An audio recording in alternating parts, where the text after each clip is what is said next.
자, 2월의 마지막 거래일 클로징벨 시작하도록 하겠습니다. 안녕하세요. 저는 홍선혜고요. 자, 여러분 어떤 하루를 또 보내고 계십니까? 참, 시장 상황을 이제 봐야 되는데, 사실 지금 상황만 보면 지금 코스피가 0.66% 정도 하락하면서 상승 반전을 했다가 다시금 좀 하락 쪽으로 내려앉은 그런 상황이지만 0.6% 하락? 굉장히 좀 오늘 밋밋했나? 지금 보시는 분들은 그럴 수도 있지만 오늘 장 초반부터 해서 좀 드라마틱한 일들, 뭐 종목들이 좀 많았던 것 같습니다. 그 얘기도 좀 해봐야 될 것 같고요.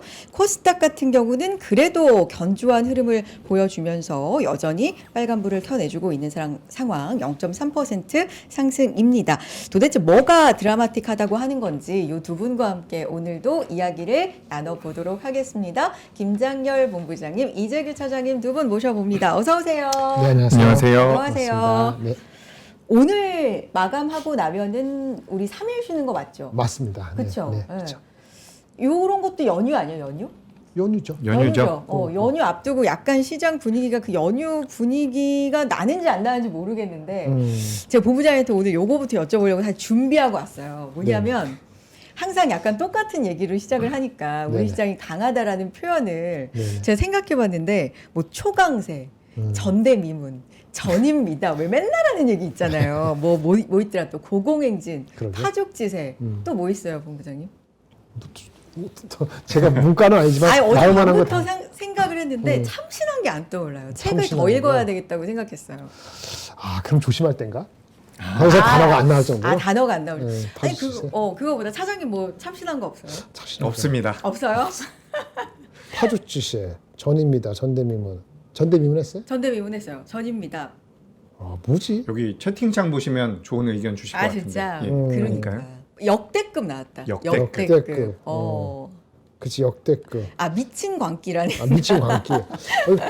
중복이네? 미친 것들. 기호지세. 기호지세도 주시네요. 기호지세. 기호지세. 가끔 제가 쓰는 말인데. 천정부지도 주시고 주마가편 달리는 말. 주마가편. 이런 말씀. 역시 좋은 의견 많이 주마가편. 주시네요. 그렇죠. 그러니까. 많이 주시죠. 대마불사 이런 거. 그죠. 대마불사? 대마불사는 삼성전자랑 SK하이닉스인가요?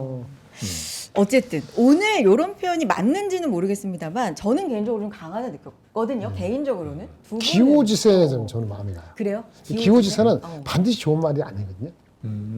호랑이 등에 올라선 기세로 간다는 거잖아요. 호랑이 등에 올라탔다는 건 기본적으로 위험하다는 걸 내포하고 있는 거기 때문에 우리가 지금 달리고 있지만 위험성을 크게 내포하고 간다. 내려갔다가는 완전히 죽을 것 같다. 내려가면 잡혀 먹으니까. 그러니까 끝까지 얘랑 같이 가야 되는 거잖아요. 네네네. 네네. 잘못됐네. 아니요. 괜찮아요. 네. 말씀해 주세요. 네. 그래서 네. 기호지세의 말은 좋게 생각하면 위험을 내포했으니까 위험을 조심해라. 네. 위험을 안고 가는 거니까 위험성을 인지하고 가라. 그런데 지금 내려갈 수는 없다. 이런 뜻이잖아요. 내릴 순 없다. 내릴 수는 없다. 내려갈 수는 없다. 도저히 끝날 것 같으니까. 내려가 또 올라가면 포모가 아니고 포모의 뭐 할아버지가 오는 거니까 그런 장세인 것 같아요. 물론 전략 후강이랬을 때 제가 오늘 아침에 또 어저께도 이어서 아침에 나와서 조금 지겹다는 사람도 있을 텐데 오늘 아침에 나온 거는요 사실은 제가 데이터였어요. 제 의도는 아니었는데 어쨌든 그런데 아침에 나올 때 제가 전략 후강일 것 같다는 것보다는 사실 전략 후강이어서 좋겠다는 심정으로 얘기를 한 건데. 전략 후가 말씀하셨던 거죠? 그런데 이제는 그거는 딱 맞은 게 아니지만은 왜 삼성은 하이닉스 빠졌으니까. 네. 그 다음에 사실은 현대차하고 다른 것들이 올라서 장을 그나마 올라간 거니까 영향을 받았는데 어쨌든 그 유동성이 넘치고 넘쳐서 못 산 사람들이 올라타고 하고 싶어하는 그 심정이 장의 흐름 속에서 확실히 보인다. 특히 외국인이 5조인가 6조를 팔아제꼈는데 진짜. 아무것도 아닌 것처럼 넘어가서 그런 것을 힘의 어떤 강력한 파워를 너무 절실히 느끼면서 네. 아까도 점심 먹으면서 누구랑 얘기했는데 이게 은행에 돈을 갖고 있는 아직도 많은 사람들이 예적금 이런. 그분들이 이제 포모가 올 것 같아요. 주식시장에 관계 없던 사람들이 주식시장에 포모를 오는 상태가 온 것 같아요. 3월 달이 매우 궁금합니다. 어떻게 그 예탁금 자금하고 예탁 110조인가 100 얼마 되잖아요. 110조. 얼마나 더 늘고 실질적으로 얼마나 한두 번은 또 흔들릴 수 있는데 또 이런 기세로 또 받아서 올릴 것인지 그게 아주 큰 것 같습니다. 만약 그렇게 되면 만약 그렇게 된다면 4월 달에 실적 나올 때 팡 터질 수 있어요. 터지는 게 어떤 위로 그냥 완전 솟구칠 수 있어. 그래요? 네, 솟구칠 수 있어. 3월에 잘 버티면. 그러니까 1, 2월에 워낙에 달렸으니까 네네네. 3월에 약간 뭐 주춤하더라도 하더라도 받쳐주기만 하면 내려가면 받쳐준다 하면 한 3번 학습하면은 버틴 사람들이 확 들어올 수 있어요. 모든 전제는 부동산이 올라가지 않는다는 전제를 깔아야 돼요. 부동산이 올라간다는 정점은 이거 바뀌는데 3개월도 안 걸립니다. 저는 그렇게 봅니다. 알겠습니다.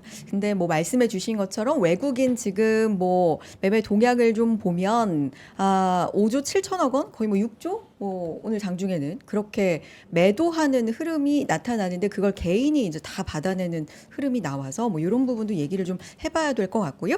알겠습니다. 이재규 차장님. 네. 시장에 대한 전반적인 소회 뭐 제가 뭐 어떤 말로 표현할 수 있을까요? 그러면서 이제 시청자분들한테 의견도 좀 받았는데 뭐 이런 말들로 어쨌든 우리 시장이 미국 시장에 비해서도 뭐 견조하다면 견조한 그죠. 거고 지금 흐름이 좀 그런 것 같기도 하고 오늘 하루 어떻게 보셨나요?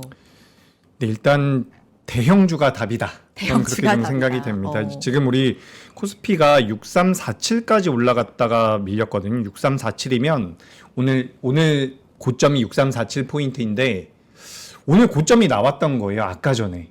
그래서 이제 그 다음부터는 밀림이 나왔지만 전반적으로 대형주들이 많이 이끌어가고 있는 시장이고 지금 보시면 아시겠지만 코스피 같은 경우는 259 종목 상승에 640 종목이 하락을 하고 있습니다. 네. 결과론적으로 보자면 하락하고 있는 종목들이 더 많은데 뭐 종합주가지수 같은 경우는 뭐 지금은 밀렸지만 아까 전에 고점이 나왔다라는 것은 대형주들이 이끌어주고 있는 시장이라고 보시면 좋을 것 같거든요. 그리고 오늘 그 외국인들이 우리나라 시장에 대해서 비중 축소를 할 이벤트가 있었잖아요. EWI. EWI 네네네. 그쪽과 네네네. 관련되어 있는 부분이고 매도가 좀 나올 수 있는 부분인데 요렇게 예전에 1조만 매도해도 우리나라 시장 박살났었거든요. 1, 2%씩 밀렸었는데 이렇게 좀 받아준다라면 저도 여기서 받아주고 또 받아준다라면 거기서 이제 미증시가 완전히 하방으로 가지 않을 때 앞서 본부장님께서도 말씀해 주셨던 것처럼 좀 강하게 튈 수도 있지 않을까라고 생각이 돼요. 네. 제가 우리 방송에서 말씀드렸는지 헷갈리는데 우리나라에 지금 대차잔고가 150조 정도 있다라고 하거든요. 그 대차잔고는 공매도를 치기 위한 대차잔고이기도 하고 뭐 해지를 위한 대차잔고일 수도 있는데 공매도가 많이 들어와 있는 종목군들 뭐 대표적으로 제약바이오도 좀 있을 거고요.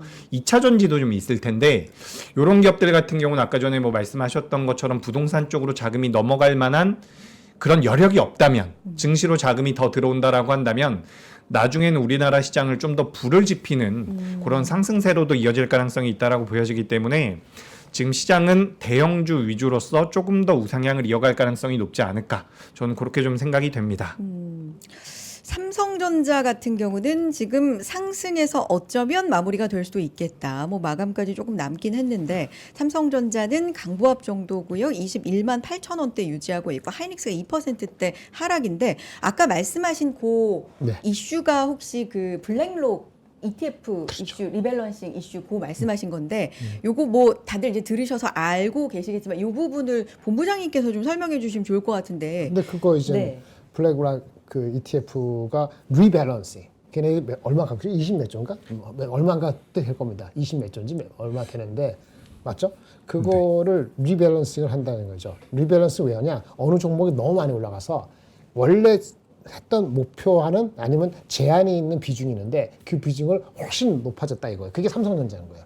원래부터 삼성전자를 25%꽉 채우지 않았겠죠.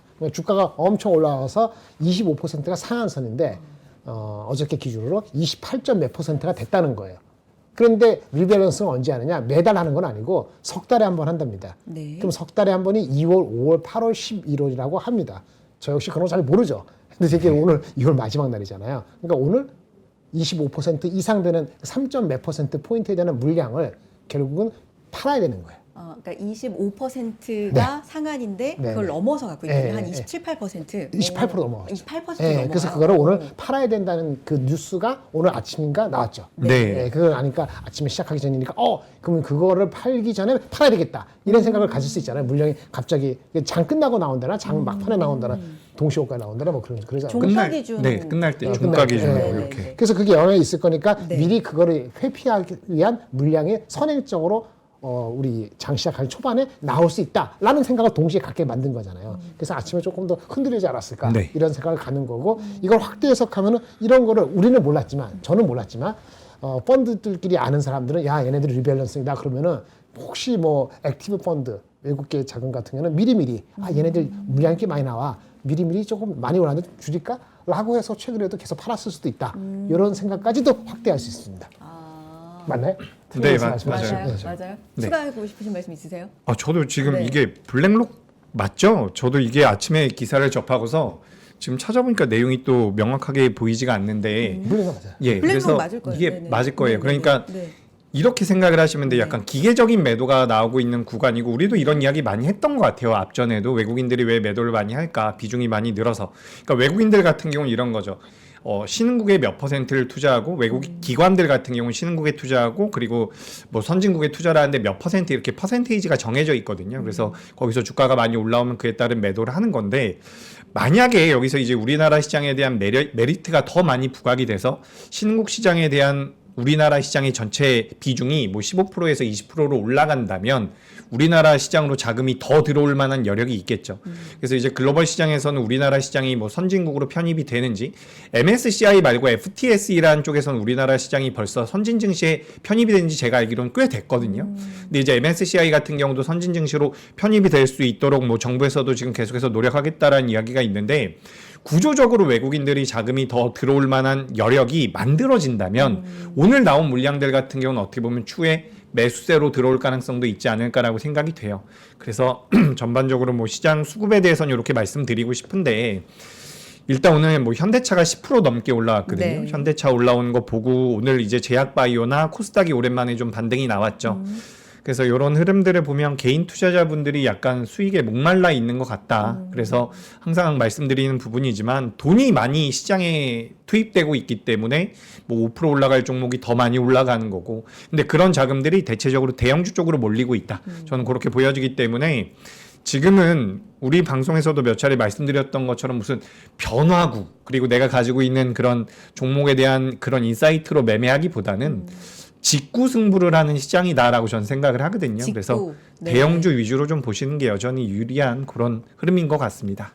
알겠습니다. 2월 마지막 거래일 시장 마감을 했고요. 코스피 같은 경우는 1.01% 하락으로 낙폭 좀 키우면서 결국에는 마무리가 되는군요. 오늘 최고점이 6347.41까지도 찍었었는데요. 결국에는 1.01% 하락으로 6243 44 이렇게 마무리가 되고 있는 상황 확인이 됩니다.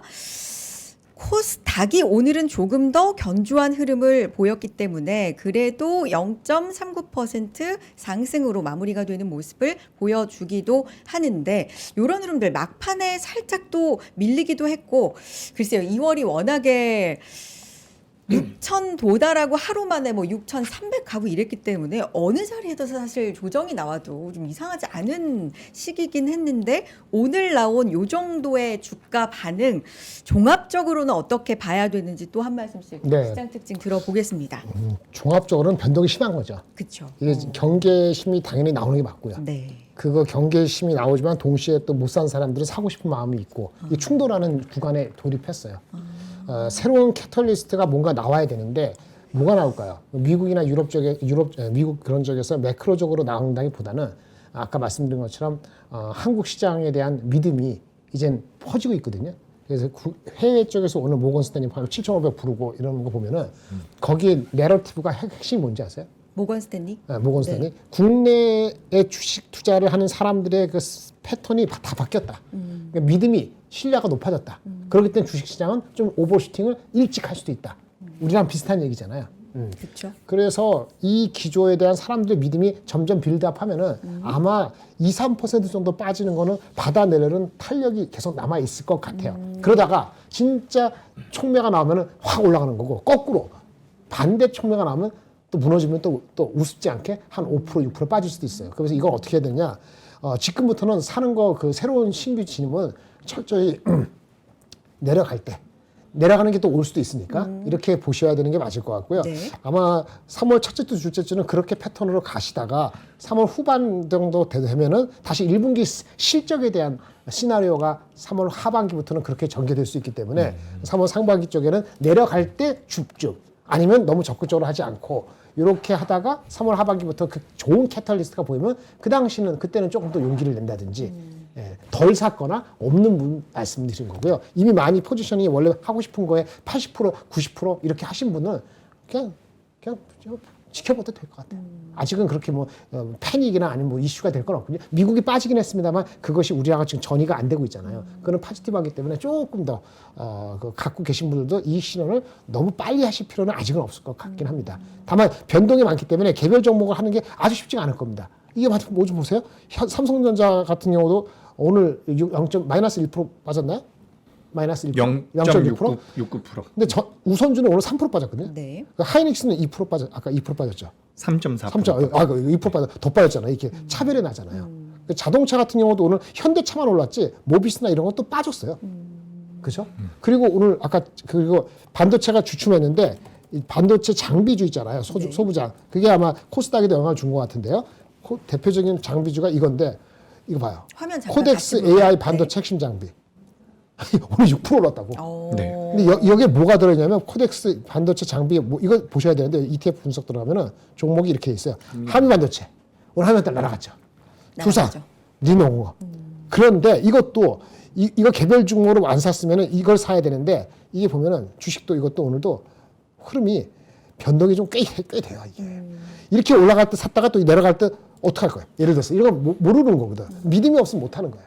그래서 전체적으로는 저는 지수가 만약에 간다 하면은 네. 지수 펀드를 사거나 그 인덱스 그런 식으로 약간은 소급적으로 가서 어느 주식이 튈지 모르기 때문에 그건 결정해야 되죠. 코스닥 인덱스를 할 것인지 코스피를 인덱스 할 것인지 네. 비중을 어떻게 할 것인지 그런 거 해서 약간의 브로드하게 접근하는 것이 현실적으로 맞지 않을까라는 제 생각이 있습니다. 그 아침에 오전에 시작할 때 사실 오늘은 좀 조정이 나올 수도 있겠다라고 생각을 한 게 워낙에 뭐 6,000, 6,300 이렇게 진짜 믿을 수 없는 숫자를 급하게 가기도 했고 또 엔비디아가 5%대 빠졌기 때문에 네, 맞습니다. 조금 더 큰 하락이 있지 않을까 했는데 그 엔비디아 영향은 이제는 좀 뭐 없는 거라고 봐야 돼요? 아니면 좀 더 다른 급부로 우리는 긍정적인 게 오히려 있다라고 봐요? 엔비디아요. 우리 재균이한테 먼저 여쭤볼게요. 어떻게 느끼셨어요? 엔비디아 그래서 영향. 제가 보충 설명드릴게요. 엔비디아요? 네. 엔비디아 임팩트가 있었다고 봐야 돼요. 네. 저는 엔비디아가 뭐 실적을 잘 내놨다라고 이제 여기저기서 이야기를 했잖아요. 아니 그러니까 엔비디아는 네. 더 어떻게 해줘야 되는 건지 모르겠다. 뭐 이런 얘기도 있더라고요. 그것도 맞는 이야기인 것 같아요. 어. 맞는 이야기인데 저는 기본적으로 이게 뭐 시차를 두고서 반영되는 경우도 있지만 엔비디아가 시간 외에서 못 올랐었잖아요. 그래서 저는 오르다가 좀 빠졌죠. 네, 그래서 저는 의아했어요. 사실 네. 그때부터 엔비디아가 힘을 많이 받지 못할 수도 있겠다. 만약에 받아준다면 좋고 만약에 받지 못한다라고 한다면 시장의 분석은 냉정하겠구나라고 생각을 했고 실질적으로 이제 엔비디아 같은 경우는 이번에 했던 이야기가 그 AI 에이전트에 관련되어 있는 부분이었다라고 저는 생각을 하거든요. 그래서 그 부분에 대한 변곡점이 왔다라는 부분이 어떻게 보면 메모리 반도체가 많이 필요하다라고 저는 해석이 됐기 때문에 우리나라 기업들에는 나쁘지 않았을 거라고 저는 생각을 하고 있어요. 그래서 지금 뭐 엔비디아가 오늘 주가 좀 밀렸다라고 해서 제가 이렇게 말씀드리는 게 아니라 계속해서 이제 우리나라 기업들이 좀 더 메리트를 가져갈 수 있다라는 말씀 드리고 있어서 그 연장선상이고 지금 우리가 어쨌든 클로징 벨이라고 해서 마감된 현재 상황에 네. 대해서 말씀을 드리는 네. 거잖아요. 지금 코스피가 제가 보니까 2시 반부터 1시간 동안 100포인트가 빠졌거든요. 이게 퍼센테이지로 따져보면 1.5% 정도가 됩니다.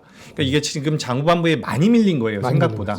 그래서 지금 만약에 방송 시청하시는 분들 같은 경우는 체감상으로는 굉장히 어려운 시장이었을 수 있다라는 말씀 드리면서 오늘 요 윗꼬리는 저는 그렇게 반갑진 않거든요. 그래서 이제 뭐 저는 더 올라갈 가능성이 높다라고 보지만 오늘 뭐 하락분 같은 경우는 좀 부담이 느껴진다. 그러면서 코스닥 같은 경우는 상대적으로 견조한 모습이 나왔는데 뭐 요것도 좀 이따가 코스닥 이야기할 때 한번 말씀드려보도록 하면서 이제 연휴 앞선 물량들도 좀 나오고 있는 것 같다라는 말씀까지 추가적으로 드려보도록 하겠습니다. 저희도 요즘에 이제 저도 뭐 한 2시 몇 분 이렇게 여기 와서 시장 계속 보면서 준비를 하는데 그 썸네일도 같이 제작진하고 고민하면서 뽑거든요. 와, 이마롤 요즘에 이런 얘기 하잖아요. 네. 이걸 말아 올리네. 뭐 이렇게 좀 생각을 하다가 요즘은 썸네일을 좀 실시간으로 바꿔야 되는 상황입니다. 그래서 또 약간은 맞지 않는 느낌이 있어서 이제 바꿔야 되겠지만 어쨌든 장 막판 들어서 또다시 살짝 하방 쪽으로 좀 불편한 느낌이 있었다라는 재규 차장님의 말씀이었고 뭐 엔비디아도 그렇고 시장 분위기도 그렇고 추가적으로 우리 본부장님 말씀 듣고 싶어요. 근데 엔비디아는 네. 그 자꾸 어저께 안 올라가고 그 제가 어저께 제 코너에서 살짝 말씀을 드렸는데 여러 가지 썰이 있다는 거잖아요. 그러니까 베라 루빈에 대해서 하반기 나오는 거 뭔가 더 확실한 타임라인이랄까 아니면 더 화끈한 뭔가 그런 얘기를 해주기를 기대하는 사람이 있었을 수도 있어요. 근데 거기 컨퍼런스 콜에 나온 거 보면은 이런 얘기를 했습니다.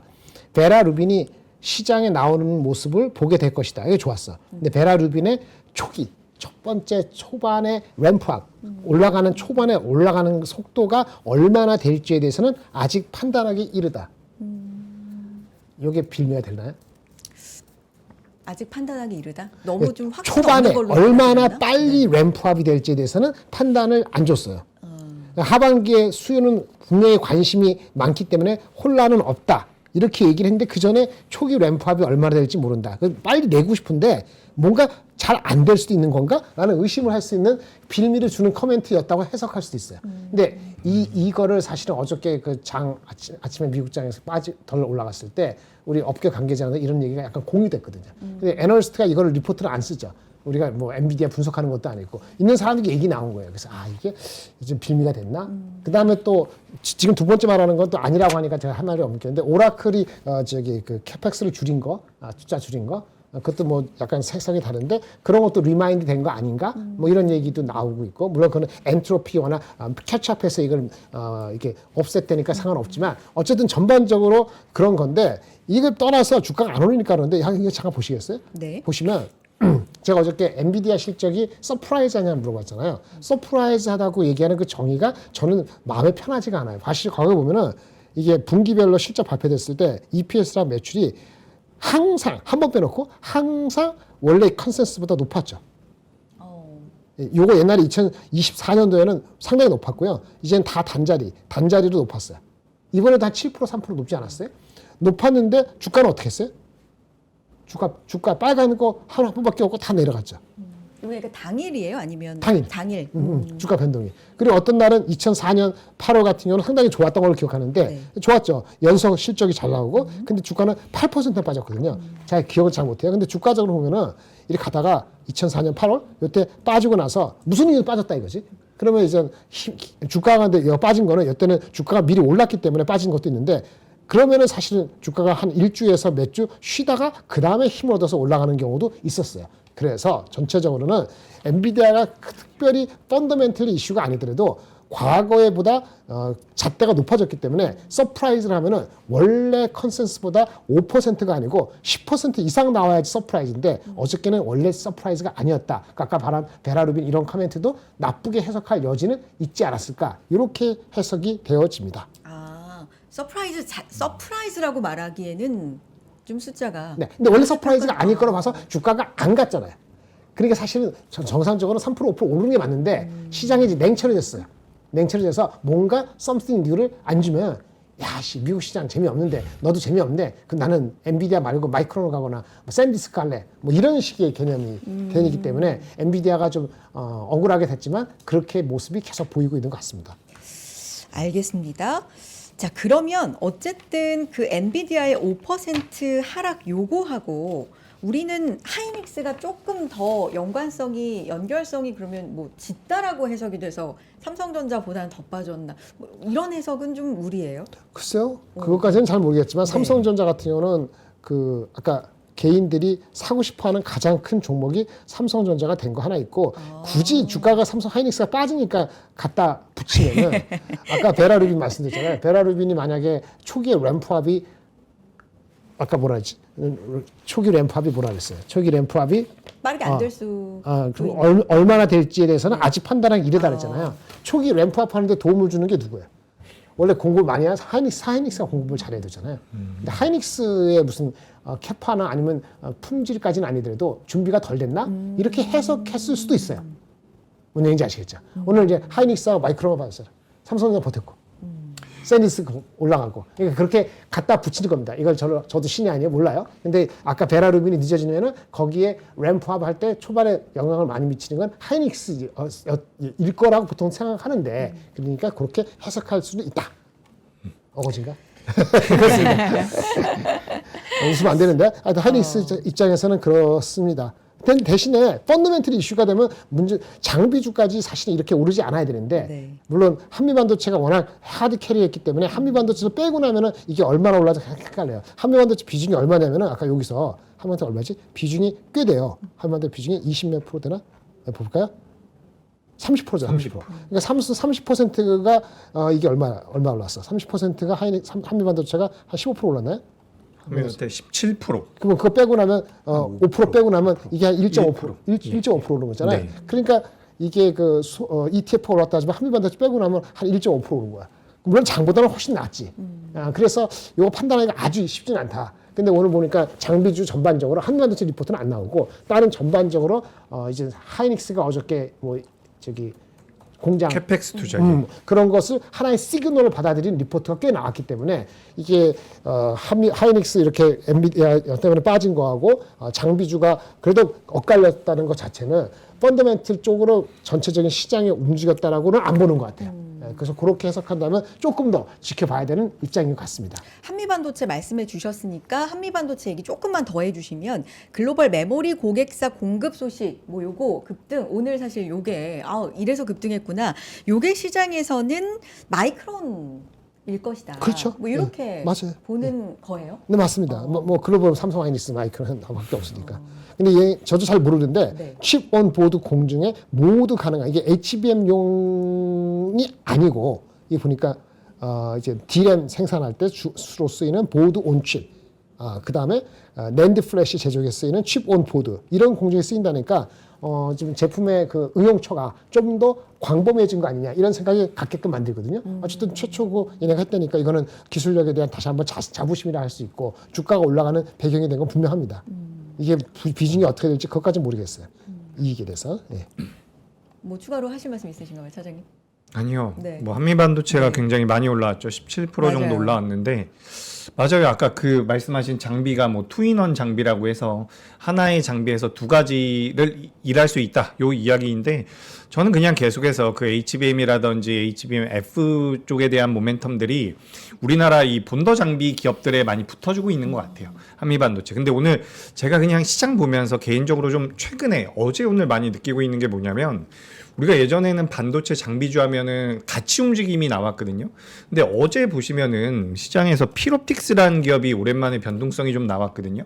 유리기판 관련주인데 어제 필옵틱스 움직일 때 다른 유리기판주들이 많이 안 움직였어요. 그리고 오늘도 보시면은 이수 스페셜티 케미칼이라고 하는 그 전고체 관련 기업이 있거든요. 차장님 근데- 화면 같이 볼게요. 네. 네. 네, 네. 제 화면이요. 예. 네네. 이수 스페셜티 케미컬이라는 기업이 오늘 8%가 움직였는데 원래 얘 움직일 때 레이크 머티리얼즈나 한농화성 같은 기업들도 같이 움직임이 나오거든요. 근데 어제 유리기판 관련주 움직일 때 피롭틱스 움직였고 오늘 전고체 움직일 때 이수 스페셜티 케미컬만 움직이는 걸 보면 이제 뭉텅이로 움직이진 않고 전체적인 종목들이 움직인다라기보다는 약간 종목들이 차별화가 되는 게 아닌가라는 생각이 들거든요. 그래서 그런 부분으로 이제 시장을 좀 접근하고 압축해야 되지 않을까라는 생각이 듭니다. 예, 그렇습니다. 그러니까 다 같이 움직이는 게 아니라 네. 이슈에 따라 좀 개별적으로 움직이는 네. 흐름들도 최근에는 좀 포착이 된다. 그러면 뭐 반도체 소부장 쪽으로 해서 어제 워낙에 이제 급등했던 종목들도 다수 있었고 소부장 얘기 혹시 네네. 부부장님 오늘 좀 아까 말씀한 네네. 리포트가 많이 나왔고 네네. 아까 하이닉스의 그런 시그널 하이닉스가 클린룸을 앞당긴다는 거 단 3개월이라도 그것이 삼성 하이닉스가 본격적으로 원래 스케줄보다 앞당기려고 노력을 많이 하는구나. 그럼 장비 발주가 연달아 일어나겠네. 그러면 소부장이 많이 오르긴 했습니다만은 그러면 이 넘버로 확인되거나 업그레이드 리포트가 업그레이드된 게 나오겠네. 이런 생각들을 하게끔 만드는 그렇게 받아들였거든요. 그래서 어느 증권사가 이제 소부장에 대해서 전반적으로 리포트 나오고 이게 다 어제 오늘 많이 나왔어요. 근데 그 타이밍이 한미 반도체가 별로 많이 안 올랐어도 오늘은 소부장은 안 빠졌을 수도 있다. 이거 빼고 나면 한 1% 오른 거죠. 1%포인트. 그런 거는 고무적이라까지는 뭐하지만 좀 특이하네. 그래서 이렇게 달리 간다는 얘기가 되는데 그 말이 되는 게 삼성하이닉스가 많이 달린 상태에서 언젠가는 결국 돈을 마진이 70% 80%인데 투자를 해야 되잖아요. 근데 그 시그널을 그렇게 봤다는 측면에서는 소부장이 뭐 여전히 그래도 PCB 있고 소재도 있고 장비주도 있고 삼성하이닉스 여러 가지 분야가 많지만은 전체적으로는 봤을 때는 그래도 좀 견조하지 않을까? 뭐 거기에 들어간 코스닥에는 뭐 다른 섹터도 있지만은 그거만큼 코스닥도 조금 좀 희망을 가져보네. 뭐 이렇게 생각할 수 있는 거. 그다음 바이오는 말씀하셨다고 네. 이렇습니다. 알겠습니다. 다음 제가 뭐 여쭤보고 싶은 건 단연 또 오늘 시작의 주인공 중에 하나죠. 현대차 얘기입니다. 딱 한 정오 무렵부터 시작해서 와 현대차가 이제 치솟기 시작하더니 결국에는 10.51% 상승으로 이제 끝이 났는데 현대차라고 이렇게 검색창에 쳐보면 이제 쏟아진 뉴스들이 좀 이렇게 있습니다. 뭐 이재명 대통령의 이제 언급도 있었죠. 뭐 현대차에 감사한다. 화면 잠깐 보여주세요. 뉴스 잠깐만 공유할게요. 뭐 현대차에 감사한다. 새만금 대대적 투자 기회의 땅이 될 것이다. 뭐 이런 이슈가 이제 나왔고요.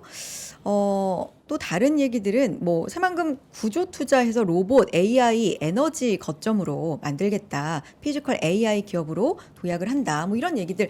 사실 새만금 얘기는 이번 주 초에 나왔고, 네. 그렇죠? 월요일에 이제 나왔던 얘기를 한 수요일쯤 반응하면서 엄청나게 급등을 했었는데 제 기억에 그때 본부장님께서 현대차에 대해서 조금 긍정적인 네, 뉘앙스로 말씀을 좀 분석을 많이 해주셨는데 오늘 또 이렇게 가니까 이거 뭐 좀 어떻게 보셨는지도 궁금해요. 네. 고무적이죠. 고무적이고 조금 빠르다 보지만 지금 뭐 오늘도 현대차도 그렇고 그 전에 다른 것도 있지만 뭐 삼성전자만 주식이냐.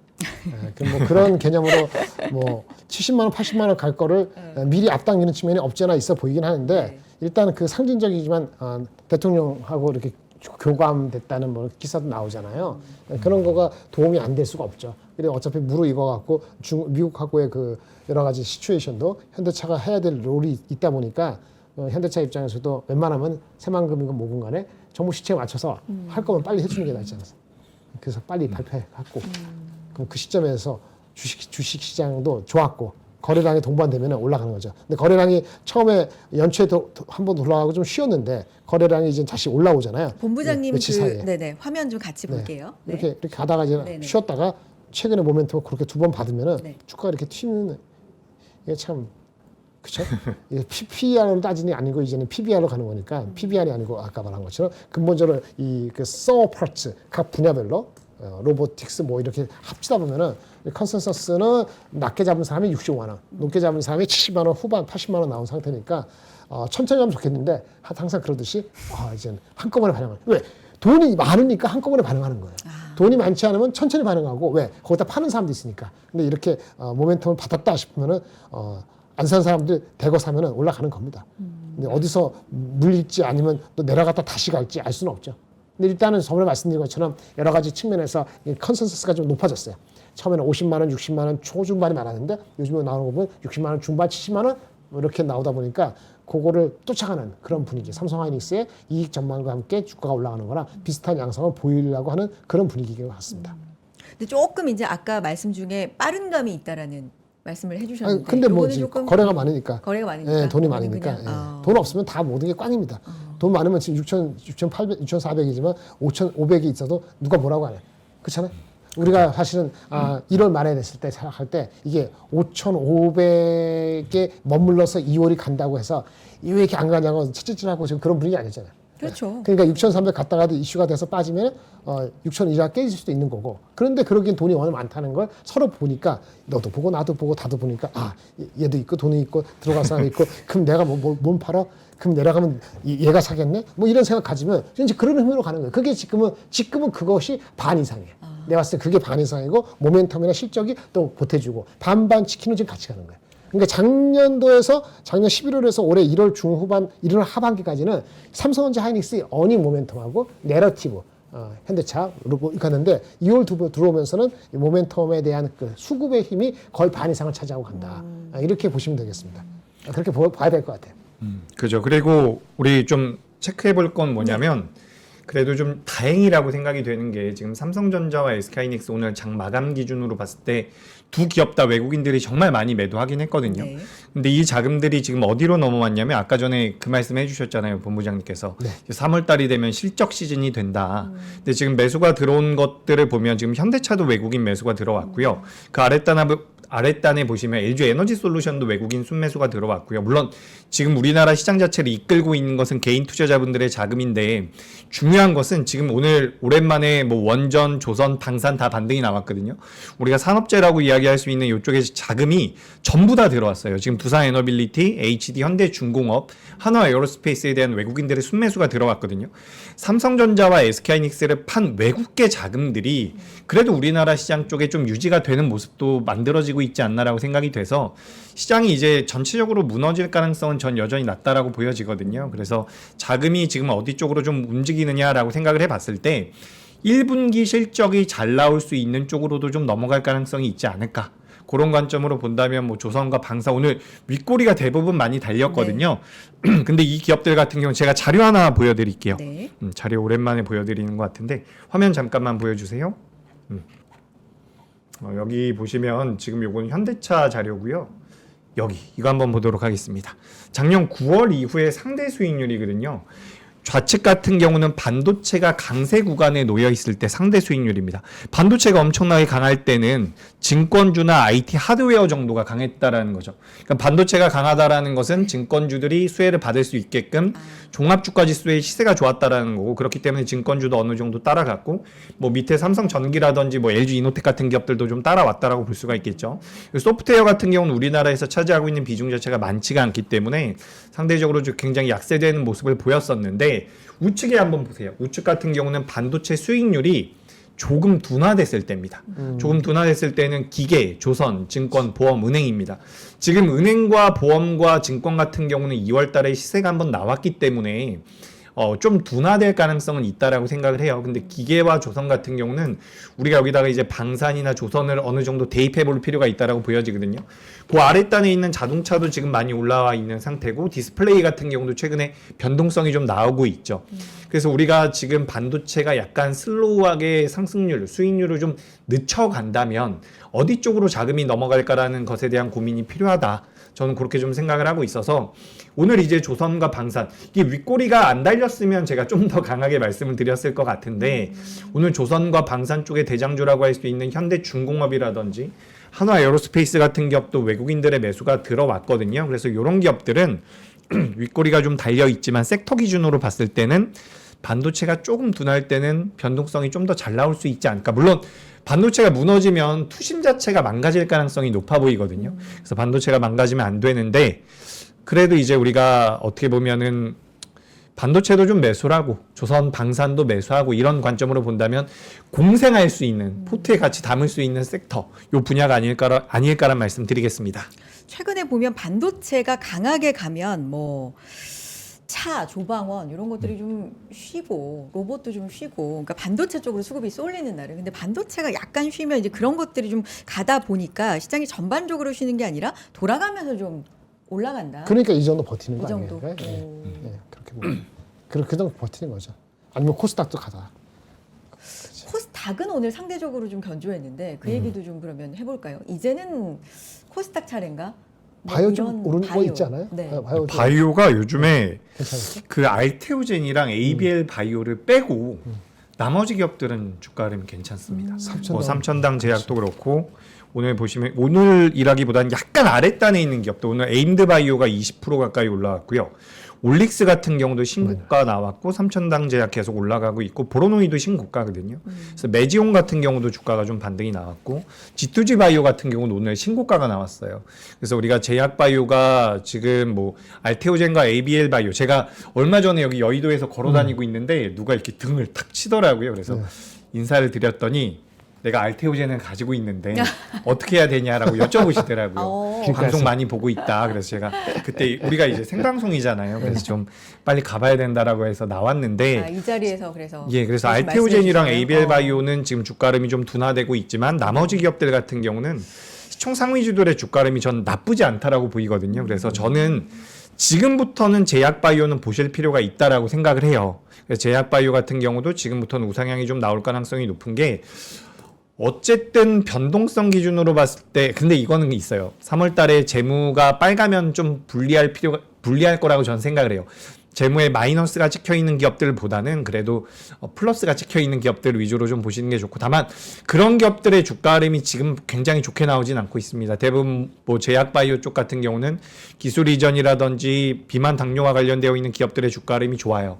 그래서 기술 이전에 대한 모멘텀 그리고 3월 달과 4월 달에 학회 이벤트들이 굉장히 많거든요. 그리고 지금 미국에서 뭐 계속해서 금리 인하를 3회할 수 있다라는 얘기도 들리고 있거든요. 물론 저는 여기에 대해서는 별로 동의하진 않고 있지만 금리 인하에 대한 모멘텀 미국의 채권 금리가 지금 계속해서 4% 언저리에서 멈춰주고 있다라는 부분들을 고려해 봤을 때 시간이 좀 걸리더라도 제약바이오 같은 경우는 지금부터는 보실 필요가 있지 않을까 저는 그렇게 보여집니다.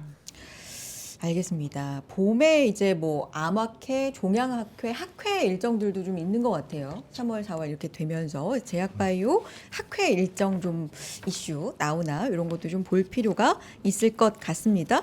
좀 짚어볼 업종들이 많네요. 어제 뭐 상대적으로 반도체 너무 강하니까 다른 것들 못 간다, 조방원 쉬었다 뭐 이런 얘기했는데 오늘은 상대적으로 또 강했으니까 이쪽도 한번 짚어주시면 좋을 것 같은데요. 뭐 보신 거 있으세요? 오늘 자동차 현대제철, 자동차, 현대차 많이 갔죠. 자동차 뭐 최고 셌고. 현대제철.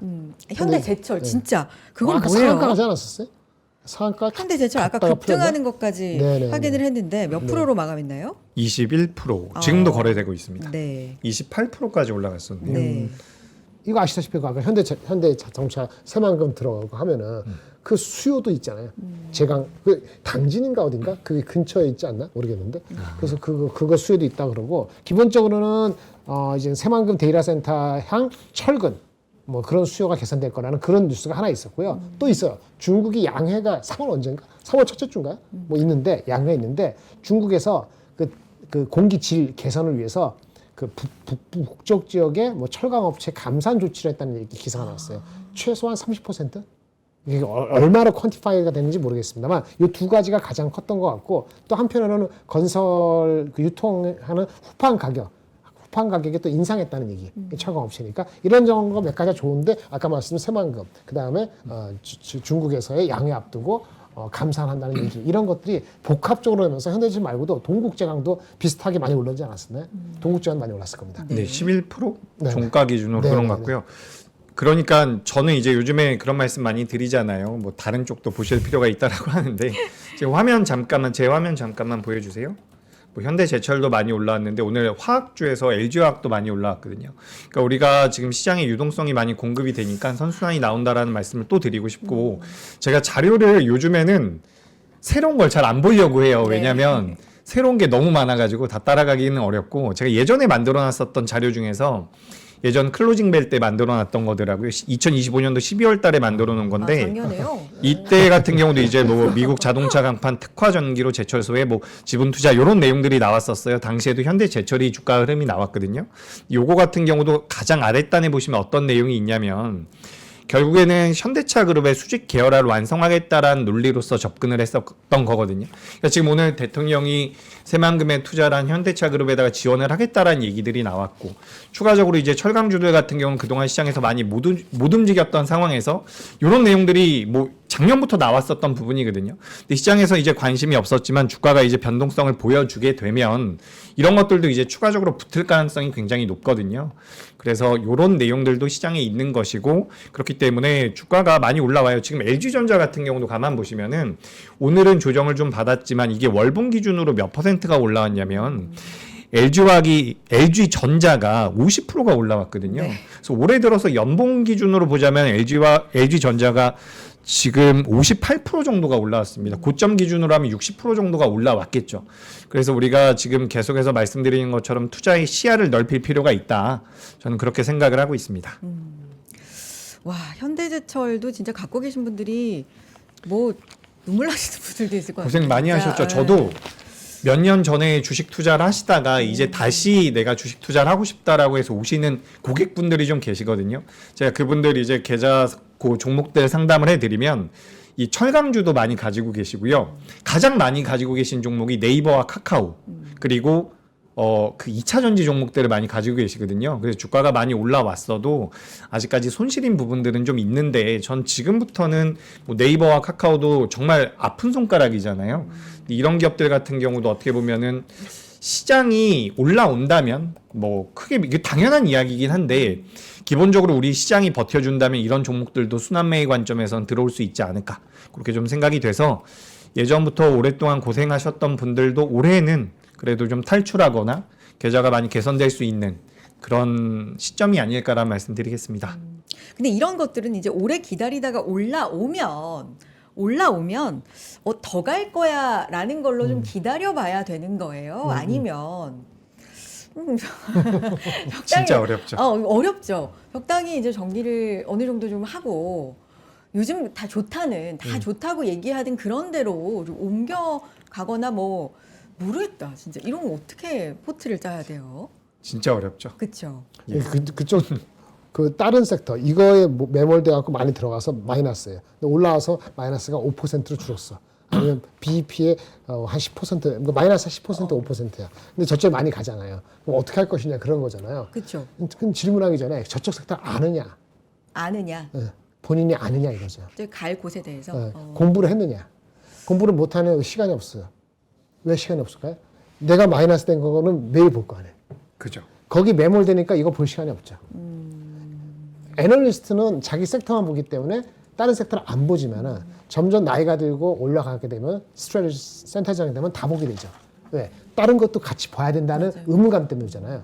여러분들 만약에 포트폴리오를 가지고 다른 걸 가고 싶으면은 습관부터 바뀌어야 돼요. 한 3-4개 섹터는 항상 봐야 돼요. 그러면 어떻게 되죠? 한 섹터에 너무 매몰되면 안 되죠. 사람이 한계가 있으니까. 제가 아무리 일하고 싶어도 24시간 일하지 못하잖아요. 여러분도 마찬가지잖아요. 더 줄죠. 그러니까 어떻게 배분을 할 것인지 자기 생각부터 하고 질문해야 돼요. 여기 매몰됐다? 그 자체가 틀렸는데 그럼 점점 그 포기하는 대신에 마이너스 50% 포기하고 올라올 때까지 신경 안 쓰고 딴 거 공부했으면은 그게 보이면 이거 팔고 갈 수 있죠. 여기서 올라오는 기회비용이 있지만 여기서 먹을 수 있는 기회비용도 있잖아요. 그걸 생각할 줄 아는 게 되면은 이런 질문이 안 하지만 보통 그렇게 어렵잖아요. 그럼 한국 가차는 공부를 해야 되는 거예요. 얼마 걸리는지 아세요? 한 섹터 공부하는데 1년 이상 걸려요. 사이클을 다 봐야 되니까. 그거를 공짜로 해보려고 난리를 뽀개봤자 어차피 시간이 지나고 난리를 뽀개야지 되는 거지. 옆에서 댓글 보면서 저 사람이 뭐라고 욕하고 여기가 내 응원해주고 그러니까 여기 기분 좋고 여기 기분 나쁘고 이렇게 해서 맨날 지나가봤자 아무 발전이 없어요. 네, 그러니까 공부를 안 하면 안 된다. 그게 공부를 못하는 이유는 시간이 없고 두 번째 전문가처럼 못하니까 그건 어쩔 수 없는데 도와주려는데 한 종목에 매몰되면 안 돼요. 그 삼성전자도 제가 말씀 16만 원, 20만 원 때 그 전에 갖고 계신 분들은 그냥 즐기시면 돼. 근데 안 들어간 사람, 그러니까 여기만 매달리면은 새롭게 들어오는 사람 20만 원은 20만 원 들어갈 수 있지. 들어가는데 공부를 철저히 안 하고 지금 이렇게 들어가잖아요. 그럼 다른 거는 하나도 안 보여.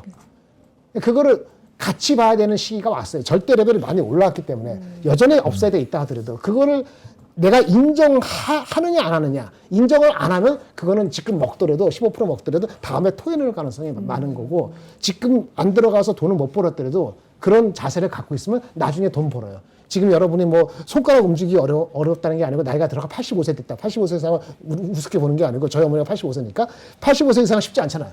그런 나이가 아닌데 뭐 이렇게 급할까? 뭐 이렇게 급할까? 지금 이렇게 시장이 막 이렇게 가니까. 뭘 급해요. 그렇게 하다가 갑자기 뭐 교통사고 나 죽으면 꽉꽝인데 무슨 얘기냐면 자기 인생에서 이게 전부가 아니에요. 지금 올라가는 거. 그러니까 차분차분히 뭘 준비를 안 할 생각은 섣불리 그렇게 하지도 않고 투자하는 것도 나눠서 해야 되는 거지. 꼬인다. 너무 심하게. 알겠습니다. 그렇습니다. 아니요, 근데 지금 이제 마음 급하신 분들이 많을 많아요. 수 있기 때문에 지금 적절한 시점에서 또 따끔한 새겨 드릴 만한 말씀 잘 해주신 것 같고요. 요 따끔한 말씀, 냉정한 말씀, 또 철저한 분석, 그러면서도 따뜻함이 한 스푼 묻어나는 요 분석 잠깐만 광고하고 그 뒤에도 이어가도록 하겠습니다. 제가 지금 입고 있는 안 보이는구나. 네, 잠깐만 일어서 볼까요? 이게 메존 키친의 맨투맨인데요. 7만 원대 구성으로 되어 있습니다. 79,000원인데 남녀 공용이고요. 네, 이렇게 맨투맨. 저는 그레이를 지금 입고 있습니다. 여기 뭐예요? 옆에 동물이? 여우 아니에요? 여우. 여우? 딱 어울리네. 나랑? 여우예요? 여우? 제가 예쁜 여우. 여우로 보여요? 여우 탈을 쓴 고만 매종 키친의 네, 맨투맨인데 79,000원 구성인데요. 블랙과 그레이로 되어 있는데 제가 이제 그레이 입어봤고 요거가 제가 조금 크게 봤어요 지금. 이제 맨투맨은 그냥 편하게 크게 입는 것도 좋겠다 싶어서 라지 입어봤거든요. 그래도 이렇게 좀 넉넉한 감으로 괜찮네요. 스몰, 미디움, 라지, 엑스라지 구성으로 되어 있는데요. 병행 수입 정품이고요. 옐로우 복스 스웨트 셔츠, 네 맨투맨 이렇게 왜 차장님 뭐 하실 아니요, 말씀 아니요. 있으세요? 오늘 광고가 뭐가 있나 보고 아 있었습니다. 그래요. 요거 이제 하고 나서 요거 갤럭시 북 아, 할 거예요. 예. 어쨌든 옷 조금만 더. 요거 네. 평가 괜찮아요? 편해 보여요? 네, 이제 뭐 날씨도 많이 따뜻해진 것 따뜻해졌어요, 같아가지고 진짜. 겉옷 안 3월 입고 되니까. 이제 맞아. 겉옷 안 입고 입기에는 좀 추울 것 같긴 한데 3월 첫 네, 주까지. 봄이 되면 그래도 좀 입고 싶은 그런 옷이네요. 여기에 저희 얼마 전에 야상도 팔았었는데 네, 그죠. 그거 이렇게 입고 더우면 벗고 뭐 이렇게 뭘 입어도 어울리십니다. 감사합니다. 네. 그러니까요. 근데 이거 저만이 아니라 다 어울리실 거예요. 진짜 편하고 꾸안꾸 느낌으로. 네. 멋스럽게 입어볼 수 있는데 탄탄한 마감, 세탁 후에도 변함없는 실루엣이라고 하는데 입어보니까 면 같은 건 진짜 네. 이 소재 같은 건 진짜 탄탄하다. 이런 느낌은 있습니다. 편하고요. 여기까지 안내해 드리고요. 자, 요것도 안내해 드리겠습니다. 갤럭시북 코어 i7 79만 원대 구성으로 가지고 왔습니다. 15.6인치형 QLED 노트북의 반전이다. 무게가 이게 진짜 무게를 말씀드리고 싶은데 진짜 가볍거든요. 네. 1190g. 네. 진짜 가벼워요. 여기 옆에 6.1kg. 그램이 좀 가볍다고 유명한데 요거만큼 가볍거나 그래요? 더 가벼운 느낌도 약간 있는 것 같아요. 네, 가볍다. 갤럭시북 코어 i7 최초의 79만 원대 구성 79만 8천 원입니다. 요게 계속 요즘에 전자제품 말씀드릴 때 저희가 실제로 이제 제작진 분들께 준비해 주시는 분들께서 말씀하시는 건데 부품가가 너무 오르다 보니까 네. 조금 최대한 좀 합리적인 가격으로 가지고 오려고 진짜 노력하고 계시는 중이고 그래서 최대한 합리적인 가격 79만 8천 원 좀 바꿀 계획 있으신 분들 점점 가격은 더 올라갈 일만 있지 않을까요? 우리도 IT 얘기 계속하지만 요 기회 한번 활용해 보셨으면 좋겠습니다. 가볍다는 게 좀 느껴지지 그 않나요? 색상이 요게요. 파란색인가요? 이게 저도 지금 조금 오묘해요. 살짝 스카이블루 아, 네. 느낌이 나는 하늘색 느낌이 네, 나는. 그렇죠. 하늘색 하늘색이 살짝 도는 네. 그래서 저는 더 예쁘다는 생각이 드는데 무광택이거든요. 그래서 더 매력적인 것 같아요. 네, 자 이렇게 여기까지 안내드리도록 하겠습니다. 차장님이 옆에서 잘 관찰하시고 네, 뭐라도 말씀을 드려야 될 것 잘 같아가지고. 쳐주시네요. 진짜 감사드리고 본부장님도 감사드리고 시장 얘기로 이어가 보겠습니다. 자 오늘 방산주 얘기를 좀 안 할 수가 없어서 어제부터인가요? 수주 얘기, 그러니까 협력 얘기 이런 얘기가 있었잖아요.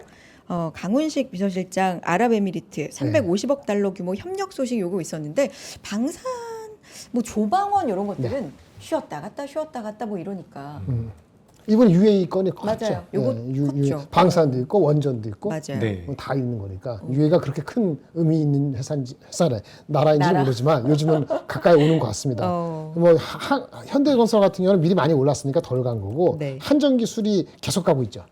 그렇죠. 예, 그쪽은 원래 비싸요. 그 한전기술을 만약에 사신 분은 좀 더 갖고 있어도 괜찮을 것 같아요. 왜냐면 밸류에이션이 한전기술?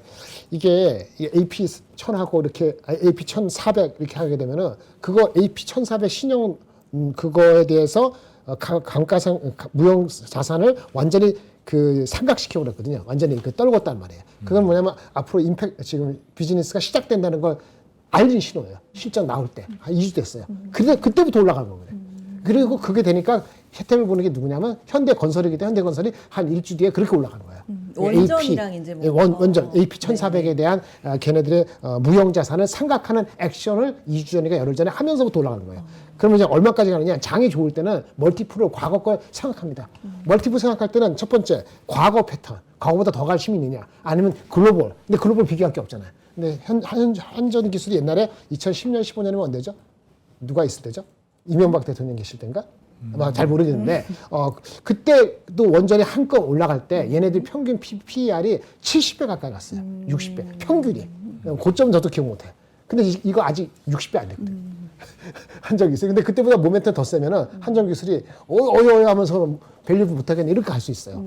현대건설도 그래서 엊그저께 얘기 드린 것처럼 제가 다른 방송 때 얘기했는데 20조 이상을 넘게 오는 사람이 꽤 있더라. 애널리스트는 업그레이드를 천천히 한다. 왜? 잘 모르니까. 건설 섹터였다가 네, 건설 이제, 섹터에서. 현대건설이 가면은 대우건설을 가는 거예요. 네. 왜? 현대건설은 할 수 있는 캐파가 원전 캐파가 10개라 그러는데 대우도 2개인가 4개인가 그렇거든요. 그러니까 그거 같이 하는 거예요. 그 다 같이 말씀드릴 때 현대건설, 대우건설 가장 큰 건 뭐냐면 이게 PBR로는 건설로는 또 더럽게 돼. 아주 깨끗하게 비싸요. 누가 뭐라 하는데 깨끗하게 비싸거든. 그런데 이거를 밸류를 어떻게 하냐면 이런 식으로 하는 얘기가 나오기 시작했어요. 예전에 작년에 조선주가 많이 갈 때, 미리 갈 때 조선주가 PBR로 이게 너무 비싸졌거든. 당연히 PBR로 또 5배 거니까 어떻게 하냐면은 수주를 많이 받았다. 이 수주가 확고하다 보면은 수주 금액 대비했을 때 시가총액을 해보자.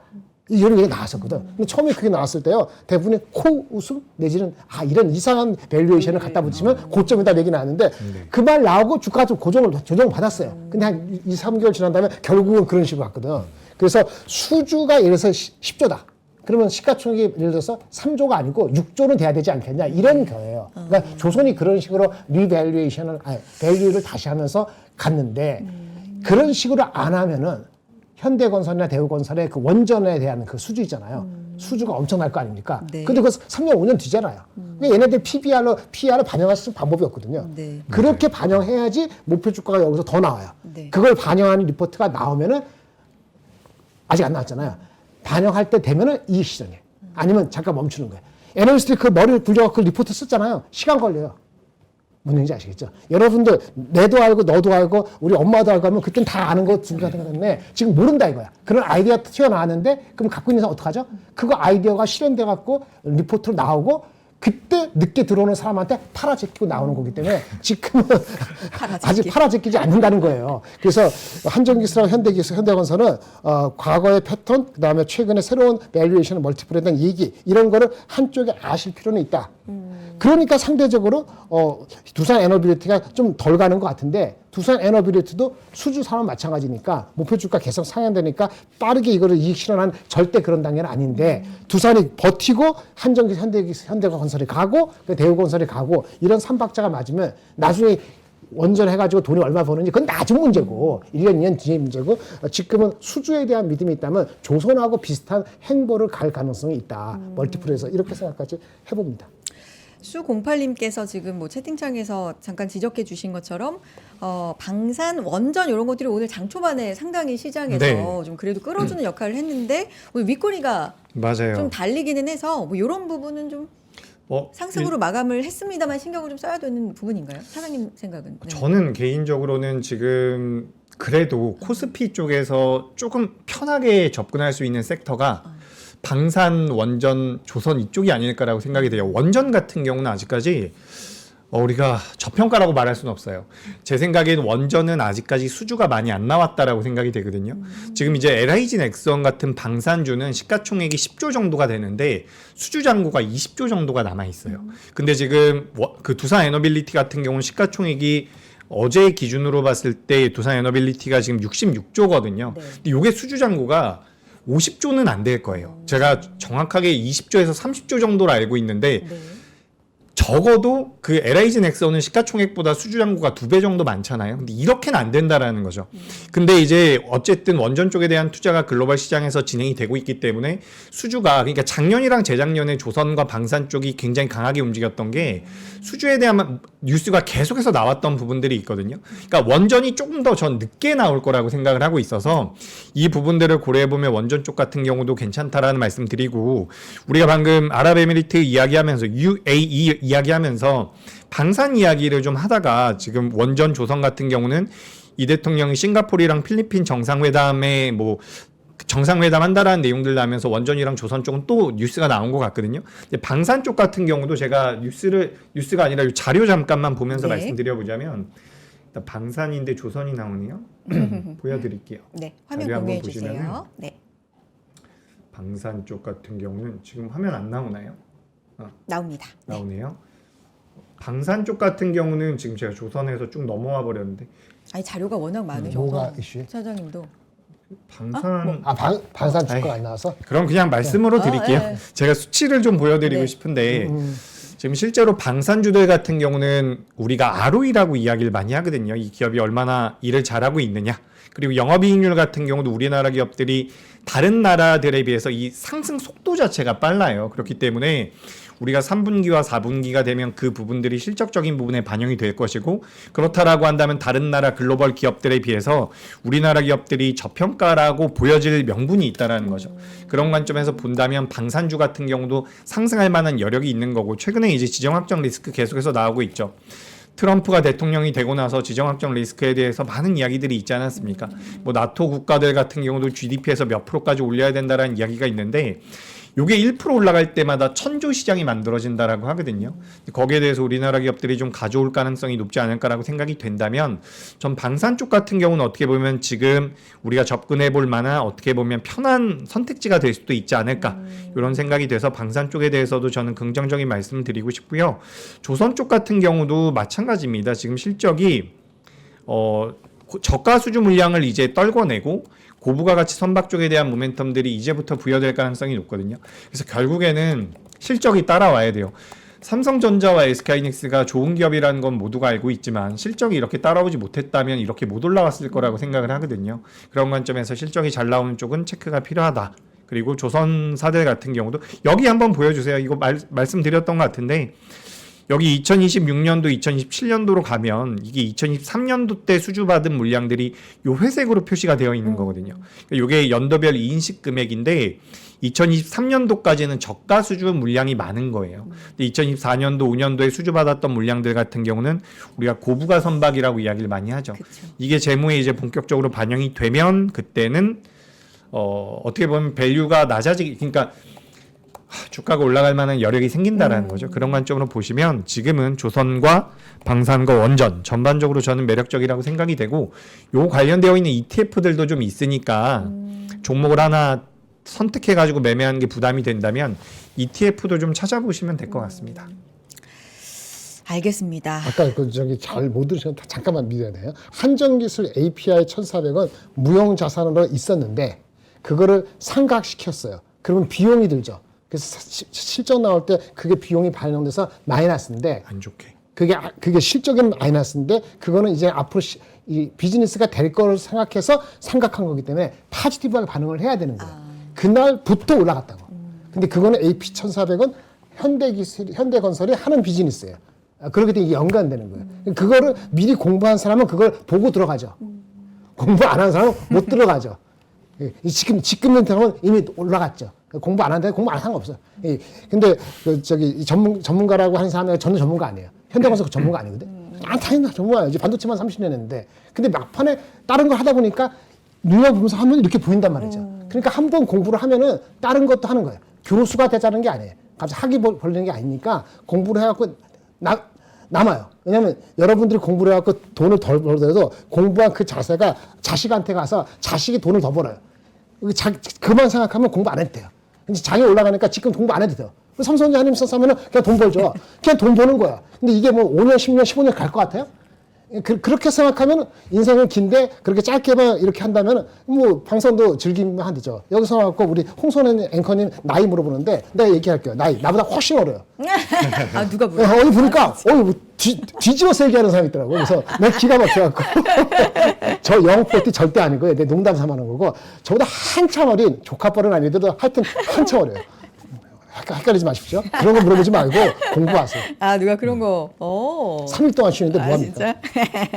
알겠습니다. 오늘따라 유난히 이제 본부장님께서 공부를 좀 강조해 주시죠. 근데 이거 맞는 것 같아요. 저도 얹어서 말씀드리고 싶은 게 뭐냐면, 저는 어쨌든 주식 투자가 책으로 하기는 한계가 있다라고 생각을 하거든요.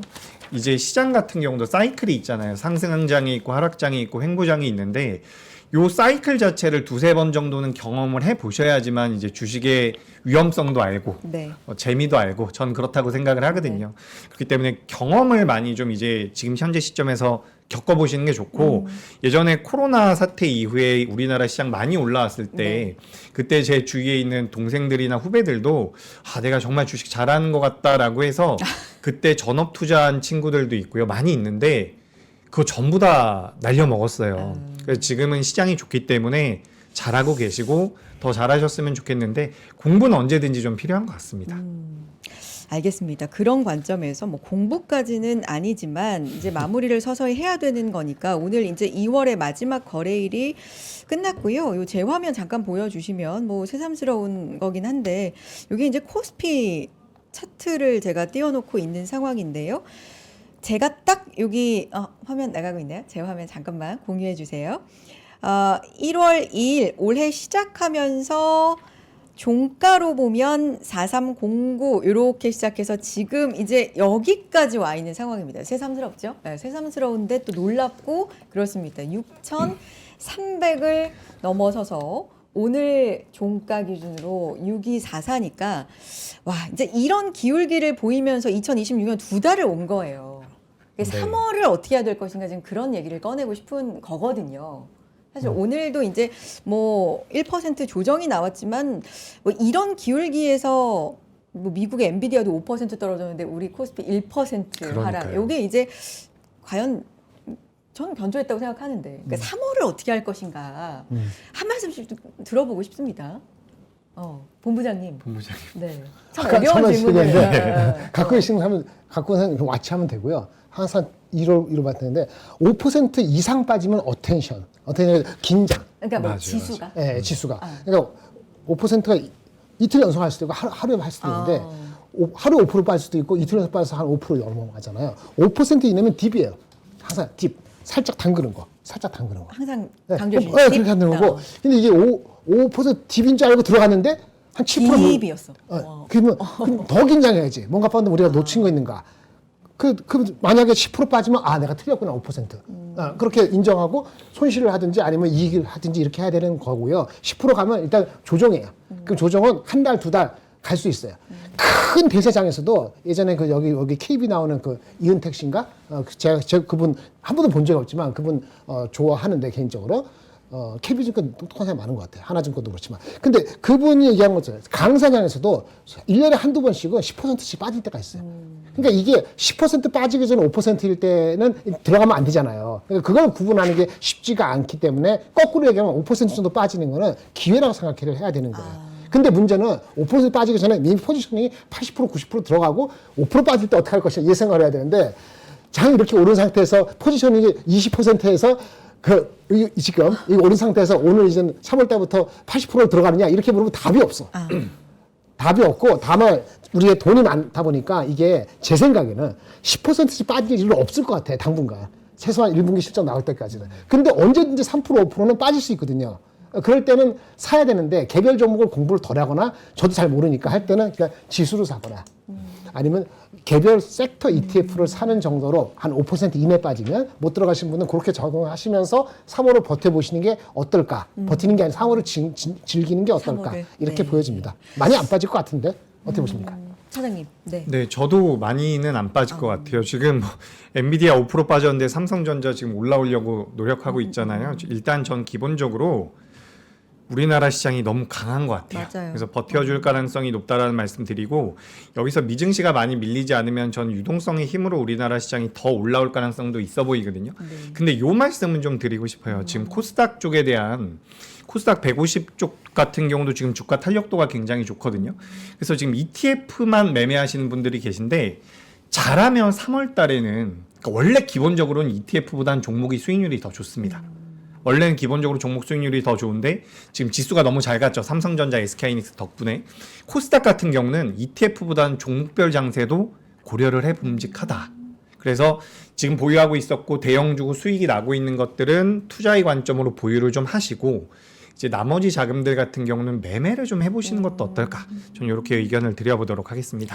알겠습니다. 오늘 두 분과 이렇게 함께 했고요. 1월, 2월 이런 강세장 속에서도 또 고민이 많으신 분들 진짜 있으셨을 텐데 수고 많이 하셨고 저는 개인적으로 3월부터가 좀 약간 새해라는 느낌이 들어요. 항상 새 학기에 뭐 뭔가 습관이 있어서 그런지 새로운 3월도 또 좋은 수익률 내시기를 응원하면서 오늘 클로징 벨은 여기서 마치도록 하고요. 김장렬 본부장님, 이재규 차장님과는 다음 주에 또 인사 나누겠습니다.